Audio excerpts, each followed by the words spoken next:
Ontem eu recebi o caso de um crime que aconteceu dentro de uma igreja neopentecostal.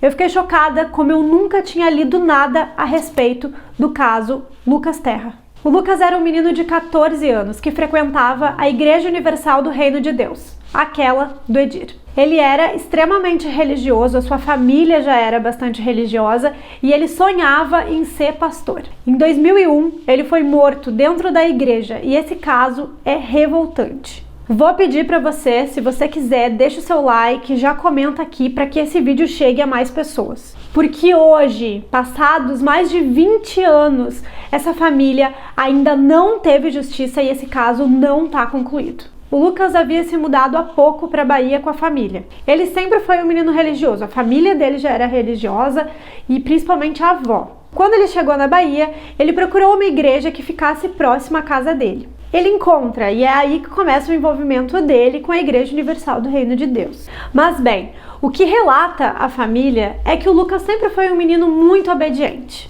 Ele sempre buscou ser o mais correto possível em relação à palavra de Deus. Quando a polícia começa a investigar o caso mais a fundo, percebe que alguns relacionamentos que acontecem ali dentro da igreja são estranhos. A família relata que quando o Lucas começou a frequentar mais a Igreja Universal do Reino de Deus, ele começou a apresentar um comportamento estranho, que era de tomar muitos banhos por dia.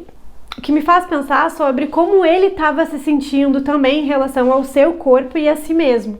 E estou falando isso aqui porque é um dado importante para a gente observar as crianças e os adolescentes, que é essa espécie de fobia de limpeza.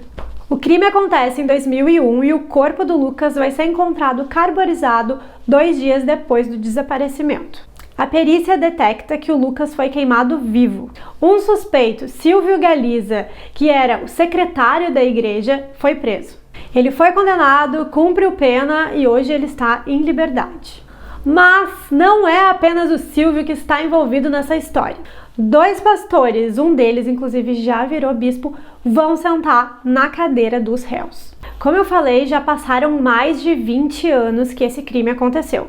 Esses 2 pastores, eles continuam vivendo a vida deles normalmente. Um deles, inclusive, tinha um programa na TV até pouco tempo, não sei se tem ainda. E um detalhe, eles nunca foram penalizados pela Igreja Universal do Reino de Deus. E aí você pode estar se perguntando, mas se são 3 réus, por que um já foi condenado e os outros 2 continuam em liberdade? É porque ele é preto e os outros são brancos? Não, não é somente isso. O Silvio, que já foi preso, condenado e está em liberdade condicional, ele nunca assumiu o crime.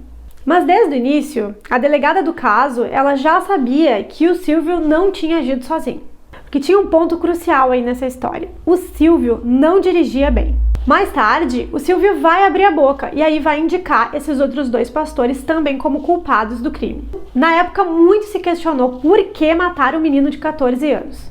O que esse garoto teria feito de tão grave para isso? O pai do Lucas, que infelizmente faleceu antes de ver a justiça sendo feita, ele sugeriu que o Lucas teria visto demais, que ele teria flagrado os outros 2 pastores envolvidos no caso em carícias.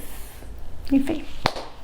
A última vez que o pai falou com o Lucas foi no dia do crime. O Lucas tinha ligado para o pai de um orelhão, que para quem não sabe é um objeto, um telefone fixo que ficava em determinados pontos e a gente conseguia falar com as pessoas. E o Lucas então ligou desse orelhão para o pai e avisou que estava no posto de gasolina e estava com o Silvio indo para uma outra igreja realizar um ritual religioso. Então o pai do Lucas sabia que ele havia saído de uma igreja para chegar em outra. Na busca por respostas, o pai do Lucas acampa, bate na porta das igrejas, mas simplesmente ninguém ajudava, ninguém dava informação. E eu preciso aqui fazer um parênteses, porque esse é o comportamento das igrejas universais e de outras igrejas do mesmo estilo. E isso ninguém me contou não, isso é minha experiência como pesquisadora de religiões. Como alguns de vocês sabem, eu realizo projetos sobre religiões aqui na universidade que eu participo. E a IURD foi uma das poucas igrejas que nunca recebeu nenhum dos nossos projetos. É agoniante, porque eles dizem assim, manda um e-mail para o nosso advogado e te passam um e-mail. Você manda um e-mail para o advogado e não tem resposta nenhuma. Esses espaços têm uma organização que permite que coisas como o caso do Lucas aconteçam. Enfim, e também aqui fazendo um adendo, vendo mais uma vez a importância, né, das ciências da religião e da atuação dela na sociedade. Mas então, para a gente entender melhor esse caso, o Silvio. As pessoas relatam que o Silvio tinha um comportamento controlador com o menino. E quando esse crime acontece, o Lucas, ele tá começando um relacionamento amoroso com uma menina da igreja. E pasmem, essa menina, ela vai ser expulsa da igreja justamente por depor a favor do Lucas no tribunal. Guarda essa informação porque ela vai ser importante pra gente entender o caso aqui. A perícia, por sua vez, detectou que o menino foi amarrado e queimado vivo com a Bíblia. Há indícios também que ele tenha sido espancado antes. E essa família, que lutou muito, está lutando até agora por justiça, conseguiu que algumas pessoas que frequentavam a igreja falassem, dessem algumas informações. E aí essas pessoas, como a família do Lucas, começaram a sofrer ameaças, que diziam que eles estavam sujando o nome de Deus e que seriam castigados. A mãe do Lucas conta que chegou a receber uma ligação dizendo que era para ela esquecer o filho e cuidar do marido, pois a obra de Deus não poderia ser manchada. Que os pastores eram homens bons e que isso tudo era um complô do diabo para quebrar, para destruir a igreja. Sim, gente, é muito provável que os três estejam envolvidos no crime.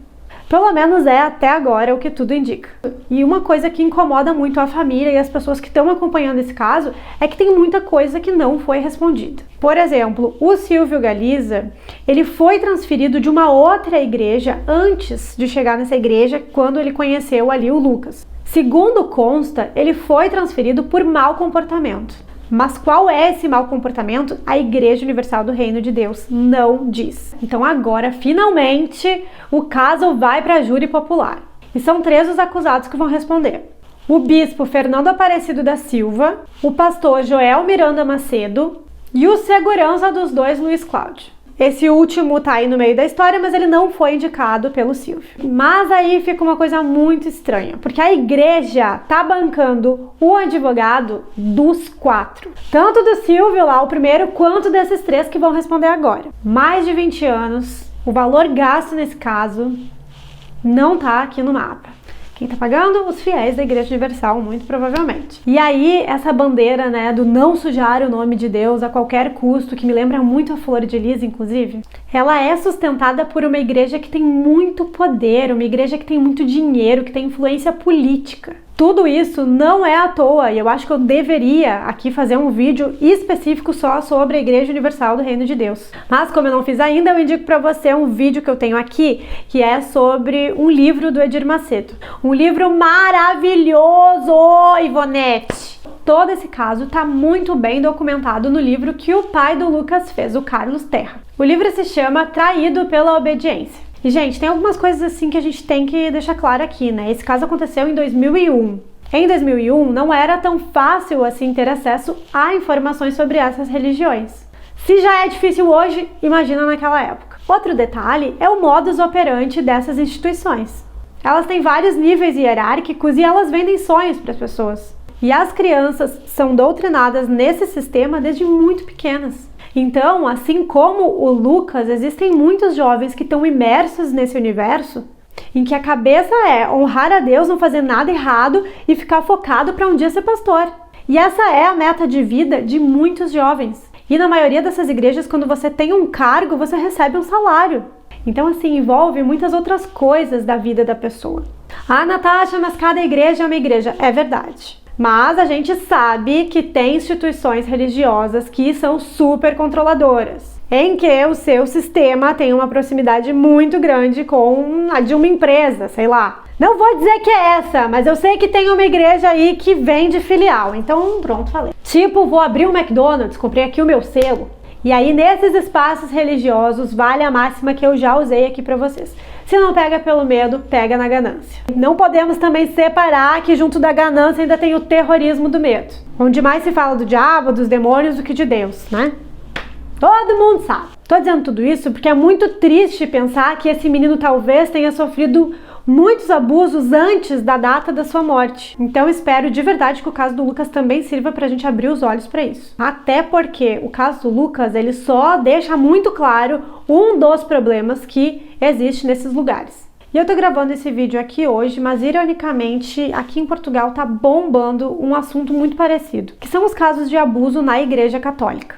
Para mim, que estudo religião, falar sobre isso é sempre muito estranho. Porque na verdade, e infelizmente, a gente tem esse tipo de situações em todos os lugares. Inclusive, a maioria ocorre dentro de casa. A gente se choca muito, obviamente, porque a gente está falando sobre um ambiente que fala sobre fé, sobre coisas boas e que deveria ser um lugar seguro para as pessoas. Mas aí é que tá, nem todo espaço religioso é seguro.